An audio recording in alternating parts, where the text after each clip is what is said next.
Então hoje eu fiquei encarregado de trazer a palavra de Deus. Vamos orar. Santo Deus, te peço agora, ó Pai, a tua orientação, a unção do teu Espírito Santo, para aquilo que for dito aqui, não venha de mim, mas venha de ti, venha da tua palavra, ó Pai. Fica conosco, é o que nós te pedimos e agradecemos, no nome sagrado de Jesus, o nosso Salvador. Amém. Muito bem. O tema da pregação é vencedores e perdedores. Vencedores e perdedores. Vamos abrir nossas Bíblias lá no livro de Romanos 8. Nós vamos ler do versículo 31 até o 39. Romanos 8, de 31 até 39.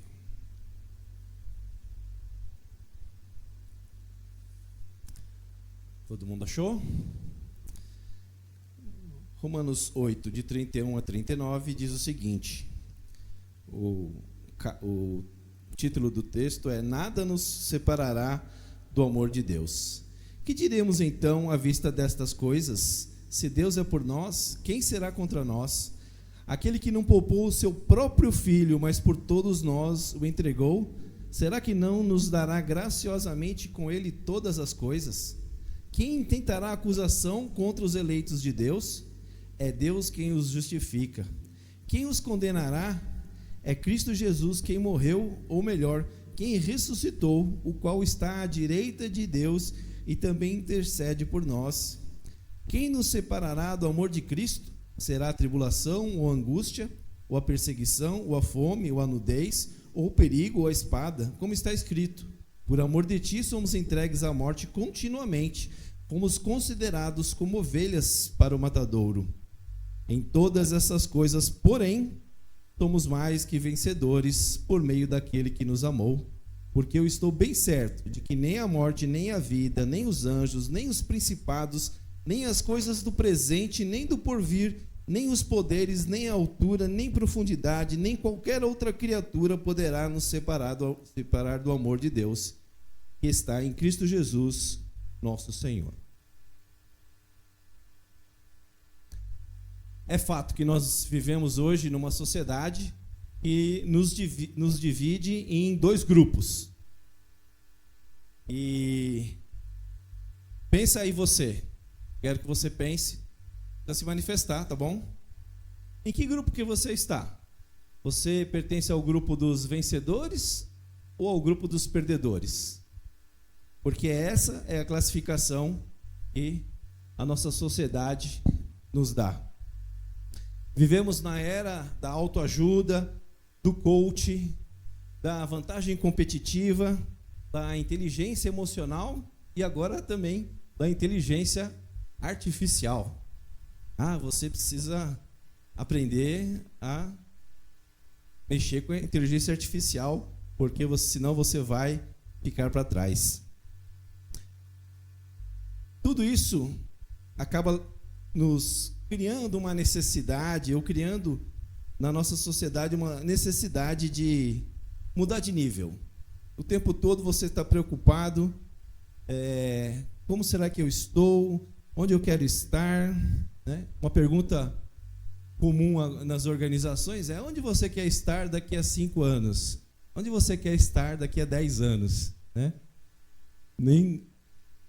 Eu tinha um professor de economia que dizia que no longo prazo todos nós estaremos mortos. Então, para vocês terem uma ideia de como isso faz sentido. E como que você encara tudo isso, né? Vencedor e perdedor em relação a quem? Em relação ao quê? Nossa sociedade é a sociedade dos primeiro lugar, né? Nem o segundo lugar não é muito bem aceito, né? Já o Ayrton Senna dizia que o segundo colocado é o primeiro perdedor. Então, nem se você chegar lá perto, né, você está bem. existia uma figura muito interessante no Brasil. O nome dele era Amador Aguiar, né? Os mais velhos aqui vão lembrar quem foi Amador Aguiar. Amador Aguiar foi um dos fundadores do Bradesco, né? E vocês sabiam que o Amador Aguiar era presbiteriano? Não sabiam? Sim, ele era presbiteriano como nós. E o Amador Aguiar, ele tinha uma peculiaridade. Ele era um homem muito rico. Na época, o Bradesco era o maior banco do Brasil. No entanto, ele vivia uma vida muito simples. Ele andava de Fusca, né? Os sapatos dele eram normalmente velhos e gastos. Ele não usava meias. E se o sapato estivesse apertando muito o calo dele, ele resolvia isso simplesmente cortando aquela parte do sapato para que o joanete ficasse para fora. Isso deixava as pessoas meio confusas, né? Poxa, uma pessoa que tem tanto dinheiro, para que tanto dinheiro se ela não vai mostrar, não vai ostentar, não vai usar daquilo em seu favor?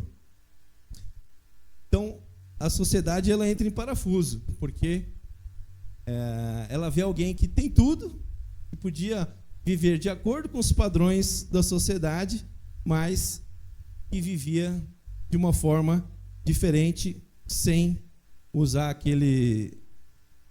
todos aqueles bens, sem ter todos aqueles bens que ele poderia ter. Então, não adianta nem você ter nada, né? Aliás, a primeira qualificação para você ser um vencedor na nossa sociedade é exatamente você ter dinheiro, ter recursos. E quando alguém tem e não usa isso, o pessoal não entende. Vivemos na era do marketing, da propaganda, e é impressionante como a gente consegue perceber como que isso é feito através de uma associação, né? Aquele produto tem que em muitos casos, né? Tem que te dar um status, tem que te colocar numa situação diferente. No passado teve uma propaganda de um carro, era o Ford Fusion. Por incrível que pareça, hoje eu vi um Ford Fusion na rua, já praticamente não existe mais. Mas a propaganda desse carro era baseado no seguinte, que se você tem um Ford Fusion, é porque você fez por merecer. Então, significa que quem não tem um Ford Fusion é porque não merecia. E também no outro dia, assistindo um programa sobre carros, né? Gosto bastante de carros. E alguém falou que por que ele tinha aquele carro? Ele tinha aquele carro porque aquele carro espelhava quem ele era. Aquele carro dizia para todo mundo, quando ele chegava no lugar, como que ele pensava, como ele agia. Ou seja, ele precisava daquele carro para ser um reflexo, para mostrar para a sociedade quem ele era. O fundo do poço da nossa sociedade parece que nunca chega. E uma outra oportunidade também, um primo de um amigo meu, que era um alto executivo de uma empresa aí, ele foi encontrado morto, com um tiro na cabeça, na garagem da empresa. Ele estava lá dentro do seu carro luxuoso, cometeu suicídio, e ele deixou uma carta explicando o porquê dele ter cometido aquele suicídio. Ele tinha acabado de ser demitido, e na carta ele dizia que ele não conseguiria viver sem os bons vinhos, sem as boas comidas, sem as boas viagens que ele tinha. Olha só a situação do ser humano, aonde nossa sociedade tem chegado. Se matar porque perdeu um emprego, um bom emprego. Como se ele não tivesse condições de conseguir outra coisa. A nossa cabeça está deturpada. Isso, e uma coisa interessante, que na carta ele dizia que as pessoas ao redor dele eram culpadas por aquela situação dele, porque elas tinham viciado ele naquelas benesses, naqueles privilégios. Uma situação totalmente absurda. Então isso mostra para a gente que, na verdade, o nosso mundo está repleto de mortos-vivos. Quem são os mortos-vivos? São pessoas que têm vida, respiram, andam, exercem algum papel na sociedade. Muitas delas têm qualidades, têm capacidades, mas vivem e têm um monstruoso vazio. Conteúdo zero. Baseiam toda a sua vida, seus objetivos, sua felicidade em ter coisas, em ostentar coisas, em tirar proveito dos prazeres da vida. Para essas pessoas e para boa parte da nossa sociedade, ser o vencedor é isso. É ter um bom emprego, ter uma boa empresa, ter uma boa casa, ter um bom carro, poder estudar em bons colégios, ter boa saúde, poder viajar sempre que quiser, para onde quiser, e poder se deliciar com bons vinhos, comer em lugares requintados. Essa é a visão do vencedor. Bom, seguindo essa lógica, quem são os perdedores? Os perdedores são exatamente aqueles que não têm nada disso, não têm um bom emprego, uma boa empresa, uma boa casa, um bom carro, não estuda nos melhores colégios, né? Sofre uma doença, como se nós fôssemos culpados pelas doenças, né? Então, o vencedor tem, e o perdedor não tem, não pode. Mas também existe um grupo que também é valorizado e pode vir a ser reconhecido como vencedor na nossa sociedade, é aquele que é, né? Pessoas que têm algum conhecimento em alguma arte, é mestre em algum assunto, tem uma liderança em algum segmento. Essas pessoas também são classificadas como vencedoras, né?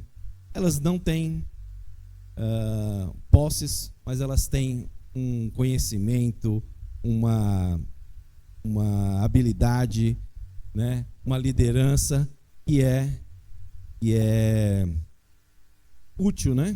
E bem reconhecida. E poxa vida, será que o cristão não pode ter nada disso, não pode buscar nada disso? A diferença é qual é a sua motivação. O que faz você buscar atingir algum desses objetivos?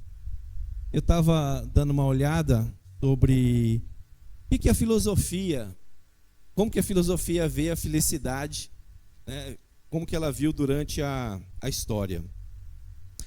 E, analisando, me parece que nós adotamos um estilo bem filosófico grego, né? Porque os filósofos gregos antigos, para os filósofos gregos antigos, a felicidade, conhecida como eudaimonia, era um estado de bem-estar e harmonia que se encontrava na prática das virtudes, na realização dos potenciais humanos. Aristóteles argumenta que a felicidade é alcançada através da prática das virtudes cardeais, como sapiência, fortaleza, temperança e justiça. Platão propõe que a felicidade é um estado de ser que transcende a condição humana e se conecta com o mundo das ideias. esses pensadores gregos mostram que a felicidade não é apenas um estado emocional, mas um resultado de um comportamento moral e uma vida bem vivida. Uma vida bem vivida. Então, aparentemente, nós herdamos essa linha de pensamento dos gregos. Depois, quem tiver oportunidade, existe uma palestra muito interessante de um filósofo da USP chamado Clóvis de Barros, que não é cristão, mas ele tem uma palestra muito interessante sobre felicidade. Felicidade do ponto de vista dos filósofos da história.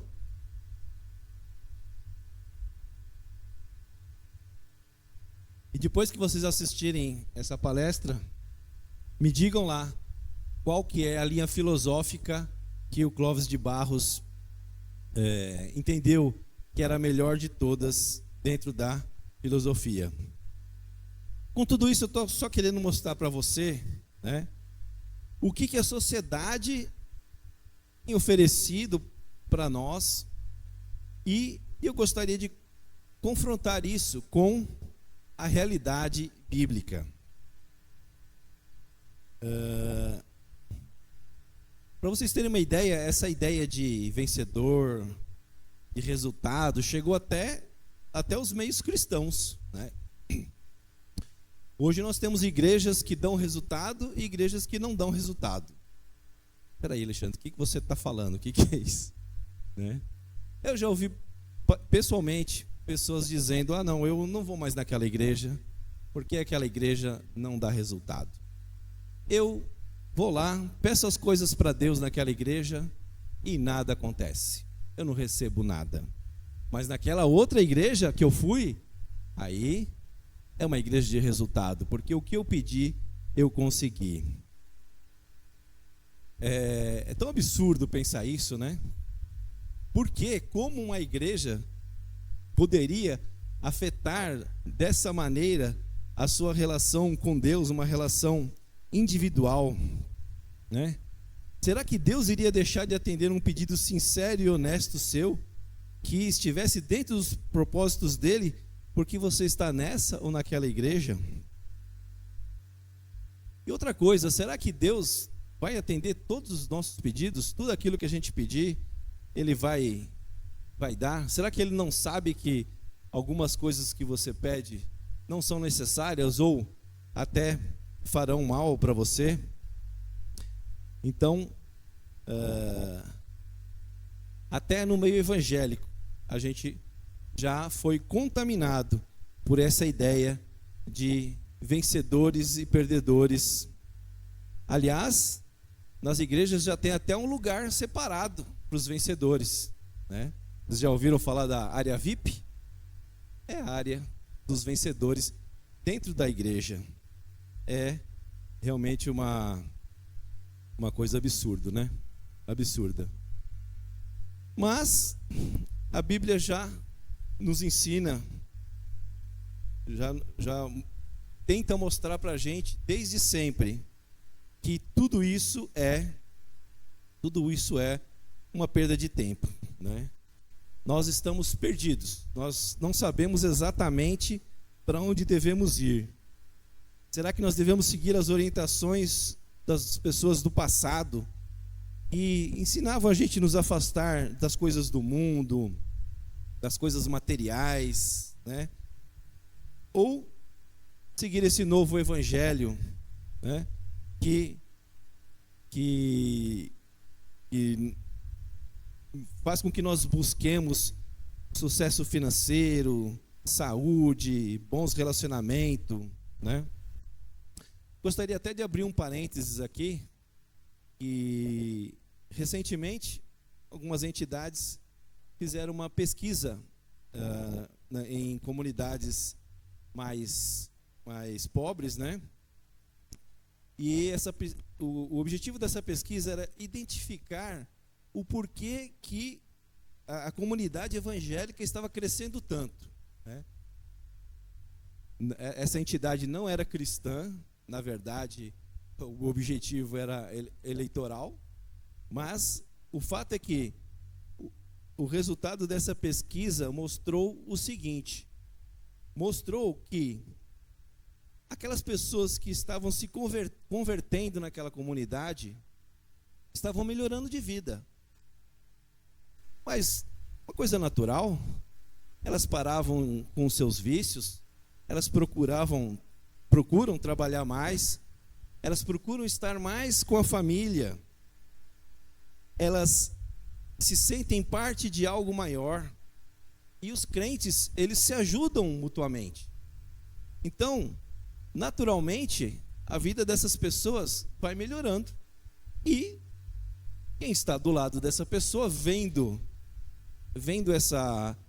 esse progresso, essa melhoria, se interessa e acaba buscando na igreja e acaba se convertendo e acaba melhorando suas vidas. Então, isso mostra que, até pela visão do mundo, do que está acontecendo, eles conseguem identificar como que a vida do cristão é potencialmente melhor. Por quê? Porque os princípios bíblicos que passam a ser seguidos são bons, são ótimos, né? Eu já dei cursos aqui na igreja sobre finanças. Todos os principais pontos da área financeira estão reportados na Bíblia. Você encontra base para estudo de endividamento, planejamento, investimento, padrão de vida, trabalho, está tudo lá. Então, nessa história de vou procurar a igreja para melhorar, melhora, né? Está cientificamente comprovado e nós sabemos quais são os motivos espirituais de tudo isso. Então, realmente, né? Só abrindo esse parênteses sobre o que realmente acontece na vida do cristão quando ele procura a palavra de Deus, né? Mas eu queria focar na história do perdedor e do vencedor e do perdedor. Mais uma vez, Deus tem uma coisa maravilhosa para nos entregar, para nos oferecer. Deus não quer que você seja vencedor nem perdedor, mas nem vencedor nem perdedor de acordo com os parâmetros da sociedade.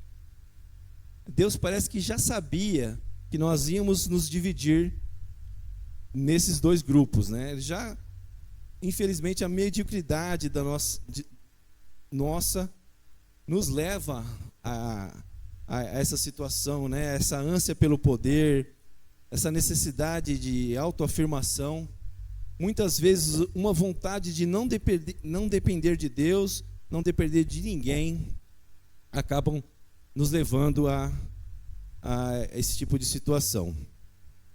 Mas essa noite eu quero te ensinar uma coisa que para mim mudou a minha vida, para mim foi um aprendizado fundamental.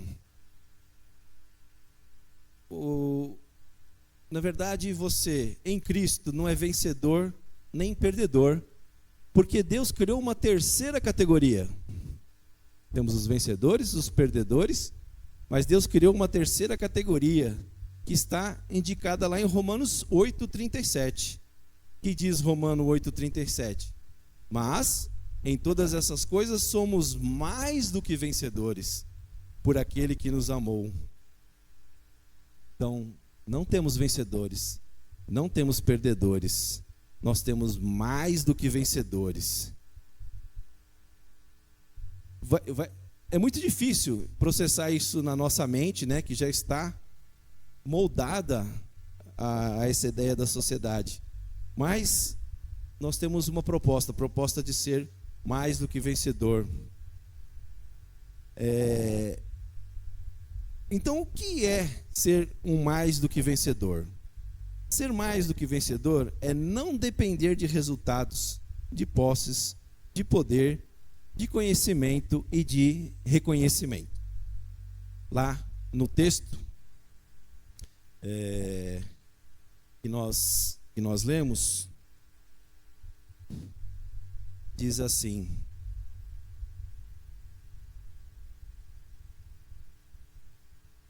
que diremos então à vista dessas coisas? Se Deus é por nós, quem será contra nós? Aquele que não poupou o seu próprio filho, mas por todos nós o entregou, será que não nos dará graciosamente com ele todas as coisas? Quem tentará acusação contra os eleitos de Deus? É Deus quem os justifica. No versículo 35. Quem nos separará do amor de Cristo? Será a tribulação, ou a angústia, ou a perseguição, ou a fome, ou a nudez, ou o perigo, ou a espada? Como está escrito: por amor de ti, somos entregues à morte continuamente, fomos considerados como ovelhas para o matadouro. Mas o mais importante aqui é que o mais que vencedor, ele tem a grande vitória dele, é o amor de Cristo na vida dele, a vitória que já foi conquistada por Cristo. E esse texto mostra que não há nada que possa te separar desse amor. Não há nada que possa te afetar, uma vez que você se tornou um mais do que vencedor. Não depende mais do sucesso, não depende mais de status. Não importa se você é um milionário, uma pessoa que passa dificuldades. Não importa se você é um mestre, um catedrático, se é uma pessoa sem muita instrução. Para o mais que vencedor, tudo isso é correr atrás do vento, é besteira. Para o mais que vencedor, o que importa é a vitória que ele já recebeu quando Cristo morreu na cruz, pagou todos os seus pecados, pagou todas as suas dívidas e lhe deu a vida eterna. Que diremos, pois, a estas coisas? Se Deus é por nós, quem será contra nós? Aquele que nem mesmo o seu próprio filho poupou, antes o entregou por nós, como não nos dará também com ele todas as coisas? Nada mais importa para o mais que vencedor, a não ser agradecer e agradar aquele que não poupou o seu próprio filho, ao Deus que não poupou o seu próprio filho para salvá-lo. Os resultados não importam, o que importa é a intenção de agradar a Deus, é agir pela fé em que Deus, que é o que agrada a Deus em tudo que nós fazemos. Nós temos uma passagem em Hebreus que fala de pessoas que viveram a vida cristã. Está lá em Hebreus 11. Gostaria que você abrisse sua Bíblia agora em Hebreus 11.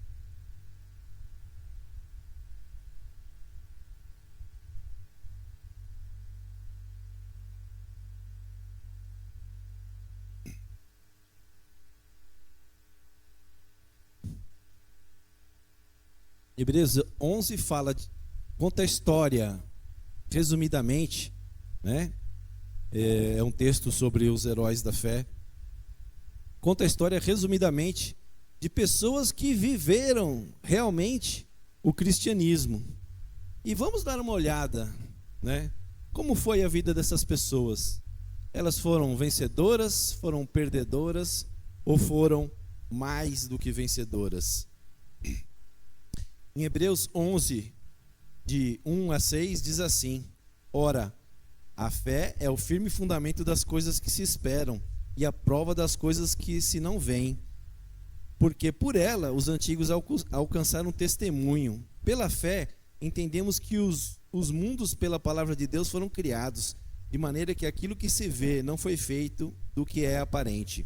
Ora, sem fé é impossível agradar-lhe, porque é necessário que aquele que se aproxima de Deus creia que ele existe e que é galardoador e dá recompensa para os que o buscam. Então, essa primeira parte mostra que o mais que vencedor tem uma característica, que é a fé.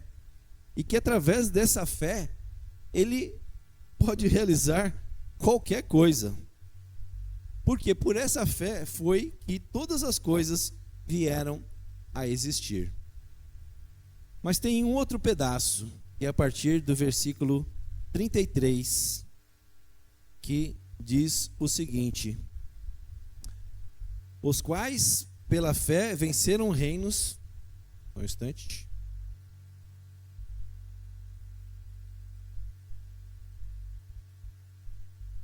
Isso, Hebreus 11, 33. Vamos ver aqui a vida daqueles dos mais que vencedores, daqueles que viveram a vida cristã de verdade. Versículo 33 até o 35. Os quais, pela fé, venceram reinos, praticaram a justiça, alcançaram promessas, fecharam as bocas dos leões, apagaram a força do fogo, escaparam do fio da espada, da fraqueza tiraram forças, na batalha se esforçaram, puseram em fuga os exércitos dos estranhos, as mulheres receberam pela ressurreição os seus mortos. Olha só, quanta vitória, quanta coisa para celebrar, né? Promessas cumpridas, leões domados, fogo que não queima, exércitos derrotados. Essa foi a vida de alguns mais do que vencedores. Mas a partir do versículo 35 mesmo, a partir da segunda parte, fala de outros mais do que vencedores. E diz assim, versículo 35, segunda parte: uns foram torturados, não aceitando o seu livramento para alcançarem uma melhor ressurreição. E os outros experimentaram escárnios e açoites, e até cadeias e prisões. Foram apedrejados, cerrados, tentados, mortos ao fio da espada, andaram vestidos de peles de ovelha e de cabras, desamparados, aflitos, maltratados, dos quais o mundo não era digno, errantes pelo deserto e montes e pelas covas e cavernas da terra. E todos estes, tendo tido testemunho pela fé, não alcançaram a promessa. Esse grupo não teve o mesmo sucesso, né? Do ponto de vista humano, que o outro grupo. Esse grupo foi torturado, preferiu a morte a negar a sua fé. Foram ridicularizados, açoitados, presos, apedrejados, cerrados, foram mortos, tiveram que viver escondido e não viram a realização da promessa na vida deles nessa vida. Eles sabiam que na outra vida, eles sabem que na outra vida terão, mas não receberam nessa vida. Poxa vida, então como que é essa história de mais que vencedor? Então aqui nós vemos, a gente pode identificar a vida de reis, de heróis, né? Esses que venceram e derrotaram, mas também podemos ver a vida de pessoas simples, anônimas, que sofreram muito durante as suas vidas. Uma coisa interessante: o que será que essas pessoas têm em comum? Pelos parâmetros da nossa sociedade, seria muito fácil separar esses dois grupos, né, entre vencedores e perdedores. Quem são os vencedores? São os que derrotaram exércitos, que fecharam as bocas dos leões, praticaram a justiça, alcançaram as promessas. Quem seriam os perdedores? os que foram torturados, mortos, perseguidos, não tiveram sucesso na vida. Mas a Bíblia menciona que todos eles, o mundo não foi digno deles. O mundo não foi digno deles. Mas todos eles foram mais do que vencedores. Todos eles tinham uma mesma motivação. Todos eles tinham um mesmo objetivo, que era colocar em prática a sua fé. Colocar em prática aquilo que Deus propôs na vida deles, independentemente do que aconteceria na vida deles, né? Independente se eles vão ser vistos como vencedores ou como perdedores, eles levaram a cabo na vida deles tudo aquilo que Deus propôs para eles. E é isso que eu quero que você busque nessa noite. Eu quero que você busque ser um mais que vencedor, porque um mais que vencedor não depende de nada, depende só de Deus. E eu vou dizer uma coisa para vocês que, enquanto eu estava preparando essa palavra, me veio à mente, né?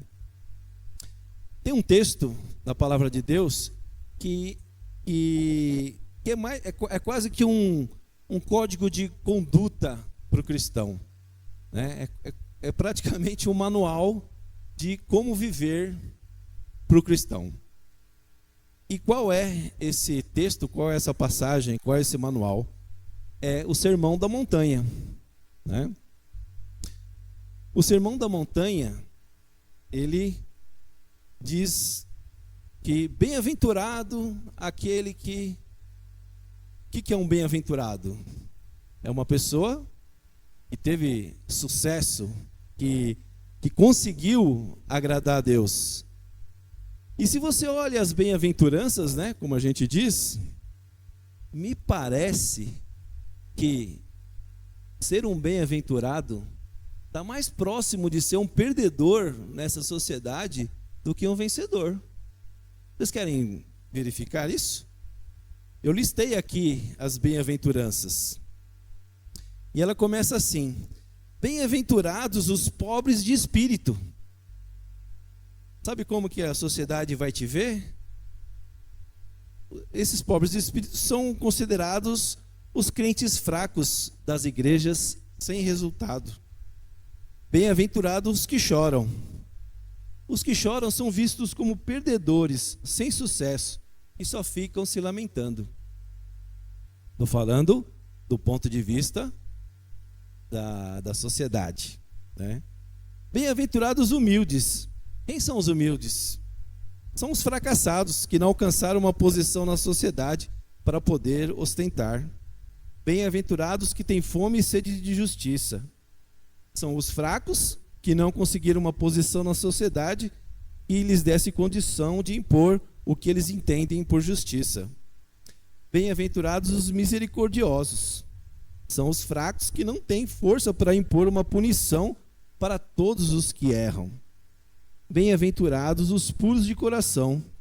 São aqueles piegas que não sabem aproveitar a vida. Puritanos que querem ser mais do que os outros porque não cometem erros. Bem-aventurados os pacificadores. São os fracos que não têm força para impor a sua opinião e o seu modelo e aceitam as coisas erradas que os outros fazem. Bem-aventurados os perseguidos por causa da justiça. Não precisa nem falar nada, né? Um perseguido é um perdedor. E bem-aventurados quando por minha causa os insultarem, perseguirem e forem caluniados, né? São os perdedores que são insultados, que são perseguidos e que são caluniados. É complicado. É complicado perceber qual é a proposta de Deus para a nossa vida. E é complicado viver essa vida numa sociedade que vai olhar para você da forma que eu mostrei, com desdém, com desprezo. Mas é para isso que nós somos chamados. Nós somos chamados para ser mais do que vencedores. Nós somos chamados para fazer o que Deus quer para as nossas vidas, independentemente do que a sociedade quer impor. É por isso que muitas vezes nós somos vistos como esquisitos, como pessoas estranhas, né? Que têm uma oportunidade de fazer algumas coisas e prefere abrir mão por amor a Cristo, por desejo de fazer a vontade de Deus acima de tudo. Eu sigo agora eu não sigo mais, né? Mas existia um canal no YouTube que era o Pastorzão, né? Não sei quem conheceu esse youtuber. Era um cara cristão que ele fazia paródias da vida das igrejas, né? E ele se colocava no papel de pastor. E era muito legal, era muito interessante. Mas eu não sei o que aconteceu na vida desse homem que ele desviou, né? Ele não é mais cristão.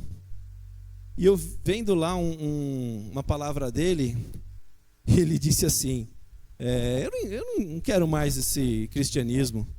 Se dá tudo certo na minha vida, eu tenho que agradecer a Deus. Se dá tudo errado, eu tenho que agradecer também. Então eu não quero isso para mim. Eu quero só um sucesso. É difícil até de processar uma coisa dessa, né? Mas olha como a influência do mundo ela vai te oprimindo, ela vai te pressionando tanto, e você chega uma hora que você não consegue suportar.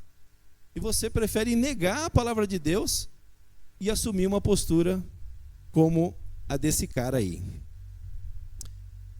Tem muita gente hoje seguindo o evangelho de vencedor. O verdadeiro evangelho é vencedor. Entretanto, o verdadeiro evangelho não é de vencedores. Você entendeu?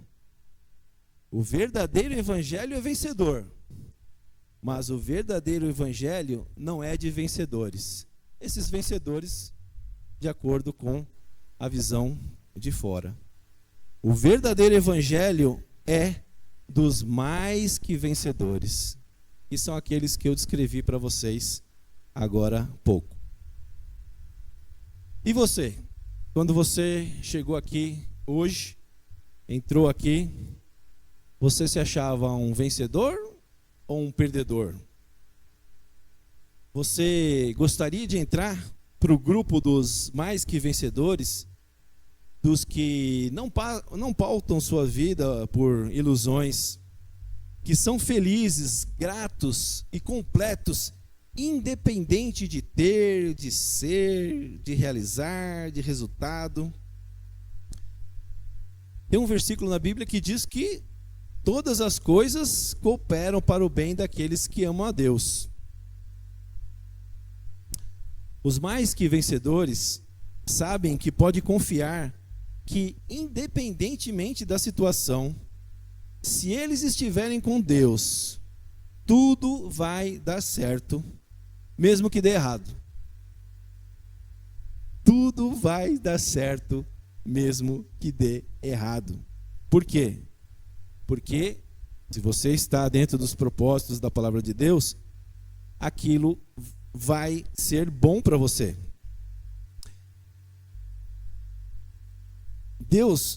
Sabem que Deus já se preocupou com tudo. Então hoje, qual que é a minha proposta para você? Esqueça essa ideia de vencedor e de perdedor. Não busque mais, nem se preocupe com isso. Busque ser mais do que vencedor.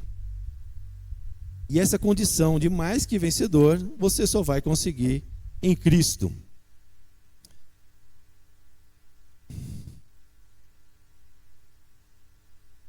Eu não quero que você saia daqui achando que quem tem dinheiro, tem posse, sabedoria, é um pecador. Não é isso que eu estou dizendo para vocês. Eu estou dizendo que você tem que ter tudo isso com Deus, tá? Você precisa entender que o que é importante.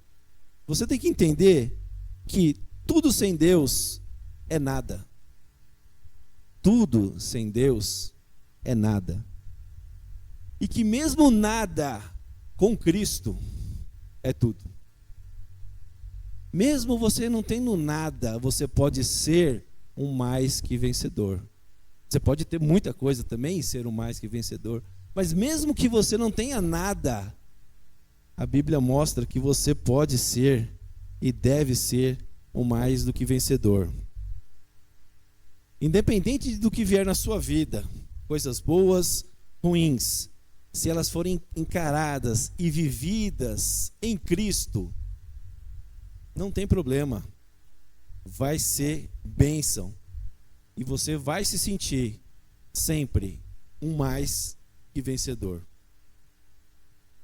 A partir do momento que você vivenciar isso, você terá vitórias, sempre, pois as circunstâncias não farão mais tanta diferença para você, como não fazem para Deus, que tudo vê e tudo sabe.